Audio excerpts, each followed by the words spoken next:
ఒకరోజు శిష్యులు దోణిలో వెళ్ళుచుండగా సముద్రం మీద తుఫాను లేచినందున ఆ దోణి అలల చేత కప్పబడింది. అప్పుడు యేసు సముద్రంతో మాట్లాడగా సముద్రము వెంటనే ఆయన మాటకు లోబడి నిమ్మలమైంది. వెలుగు కలుగును గాక అని పలుకగా వెలుగు కలిగింది. అనగా దేవుడు ప్రకృతితో మాట్లాడగా ప్రకృతి ఆయన మాటకు లోబడింది. దయ్యాలతో మాట్లాడగా దయ్యాలు వణికి పారిపోయాయి. సమాధితో మాట్లాడగా సమాధి తాను కలిగి ఉన్న మృతువును అప్పగించింది. ఇలాంటివి ఇంకా ఎన్నో లోబడుతున్నాయి.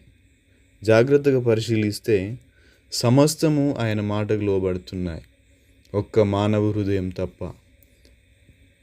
ఆయన మాటకు, ఆయన వాక్యానికి లోబడే వాడివిగా ఒకవేళ ఉన్నావా, లేక ఆయన వద్దన పని చేస్తూ నీ ఇష్టానుసారంగా జీవిస్తున్నావా? ఈరోజు నీ హృదయం ఏ స్థితిలో ఉందో ఒక్కసారి పరిశీలించుకొని ఆయన మాటకు విధేయతను కనపరచమని మనవి. కాగా మీరు నా మాట శ్రద్ధగా విని నా నిబంధనను అనుసరించి నడిచిన ఎడల మీరు సమస్త దేశములలోనూ దేశ జనులలోనూ నాకు స్వకీయ సంపాద్యమగుదురు. మీరు నాకు యాజక రూపకమైన రాజ్యముగాను పరిశుద్ధమైన జనముగాను ఉందురు. Thank you. God bless you.